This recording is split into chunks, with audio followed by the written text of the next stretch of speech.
Today we're taking it another trip down memory lane and revisiting not only a childhood classic, but also a movie about the classic childhood problem of having monsters in your closet.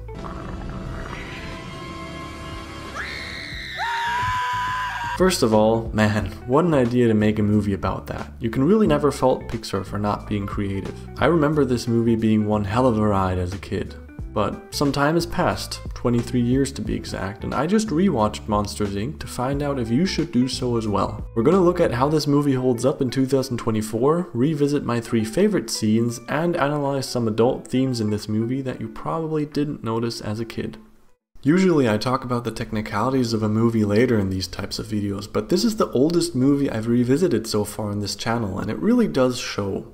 And since first impressions matter, let's start with that. Because of the concept of this movie, they're setting themselves up for some difficult animations at that time. They're not going for a drawing-like aesthetic like in Brother Bear, and they're not animating toys like in Toy Story, where it's totally fine that they look a bit plasticky. They're animating humans, which is always difficult, and also monsters that, although they're fictional characters, have very animal-like features like fur or reptile skin. All that leads to this movie being the first Pixar movie that we revisited on this channel that in my opinion doesn't feel so timeless. With this one, I'm sure that if they had better technology, they would have made this look different. However, with all that being said, what they accomplished at that time was very impressive and innovative. For those of you that don't know, animating fur was and still is incredibly complex and difficult. So animating their main character with fur represented a significant advancement in CGI technology. And the question that matters most anyway is, did the slightly dated visuals keep me from still enjoying this movie? No, absolutely not. After a couple of minutes you get used to it, and because the characters are still very emotive, it's totally fine. Wazowski! What do you know? So now that we've talked about the technicalities, how was the rest of the movie? Actually, surprisingly good. I say surprisingly because I remember that I liked this movie as a kid, but I didn't remember it as well as some of the other movies. But as it turns out, I was super lucky that I didn't remember, because the movie actually has a thriller-like feel to it where you want to uncover the mystery. So in case you do actually decide to rewatch it and also don't remember, I'm not going to spoil the ending. What makes it so thriller-like is that they set up all these rules about how a kid can never be allowed to enter their world, and that a single touch from a kid will kill them. But then a kid does enter their world and does touch the monsters, and nothing bad happens. So very early on you begin to wonder why they were made to believe that kids are so dangerous and what other secrets about Monsters, Inc. they're gonna unveil. Now the movie doesn't answer every question it raises perfectly, but it does answer them enough to give it a satisfying ending. Besides the thriller-like aspect of the movie, it was a fun adventure with great storytelling, great world building, and several funny scenes. And that brings me on to my top 3 scenes from Monsters, Inc. My first favorite scene is them showing that monsters are actually more afraid of kids.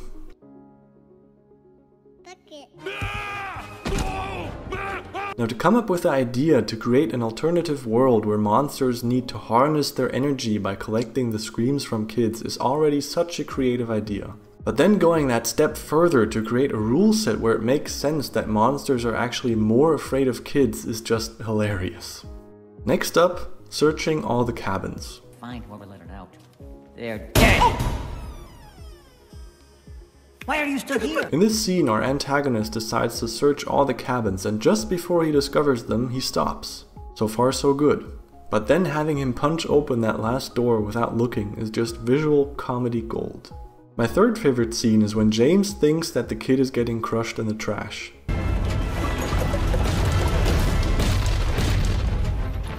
In this scene, James Sullivan doesn't know that the kid hopped out of the trash, and if we also didn't know, this would have been a horrific scene. But since we do know, it was a fun, light-hearted scene. And they really had their fun with all the ways the trash is getting crushed. But hey, it's an animated movie, so go have some fun. Snow cone? No, don't worry. It's lemon. One aspect that was great about watching this movie as an adult is the fun memories it brings up.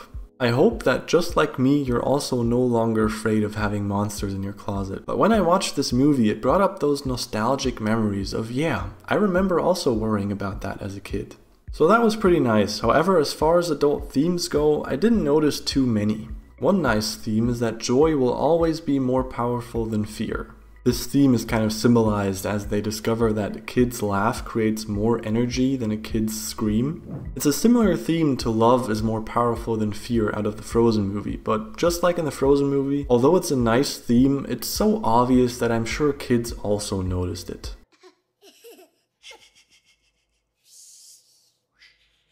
One hidden theme, however, that I think you didn't notice as a kid is the theme of self-reflection. You should always make sure to self-reflect. We see with our protagonist James Sullivan that he is a pretty chill, kind, down-to-earth guy. His job is to scare kids to supply his world with energy, and he is actually the best at this job. However, when he actually gets to know a kid, sees that they are not so dangerous as he was always told, and reflects on how he appears for the kids when he scares them, he notices for the first time that what he's doing is not actually all good, and that it comes with a cost. In that moment, he decides that he doesn't want to scare kids anymore. Now, you can apply this theme to so many areas in our life. For example, buying cheap animal products to save more money but not reflecting on how these animals suffered for that. Or to use a less extreme example, maybe you skip the gym to spend more time at work, but you're not reflecting on the consequences this has for your health. I think you understand where I'm going with this. For me, this is the most powerful hidden theme in this movie, and I definitely didn't notice it as a kid. Now, I say this is the most powerful, but I also didn't notice too many other great adult themes in this movie. And when I don't notice too many adult themes in a Pixar movie, I always doubt myself first instead of the movie, which really speaks to the quality Pixar has brought to us over the years. In my past videos, you guys have proven to be great at noticing these hidden themes, so go ahead, let me know what other adult themes you noticed.